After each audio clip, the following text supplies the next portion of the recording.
ব্যবসা প্রতিযোগিতায় সক্ষমতা বাড়াতে পরবর্তী প্রজন্মকে শুধু অনুপ্রেরণা দিলেই হবে না, বাস্তবায়নের রূপরেখাও তাদের সামনে তুলে ধরতে হবে, মনে করেন শিল্প খাতের সফল উদ্যোক্তারা।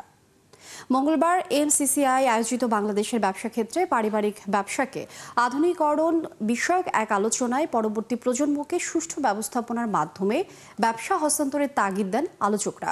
তারা বলেন, পারিবারিক ব্যবসা টেকসই করতে নতুন প্রজন্মকে আর্থিক, ব্যবস্থাপনাগত, আইনগত ও প্রযুক্তিগত সহায়তার যোগান দিতে হবে।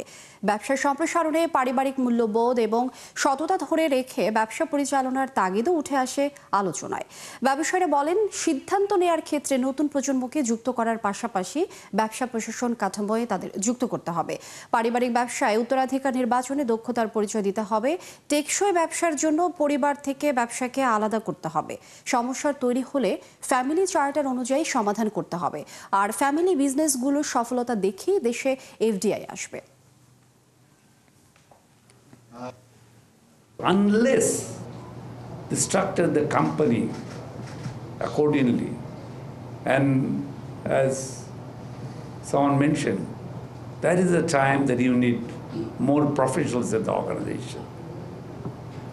And I can talk about our organization.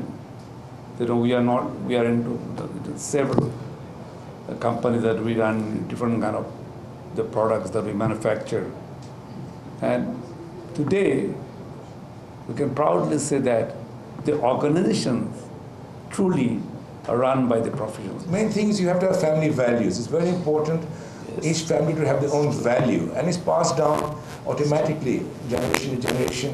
You know, some families are not very flash,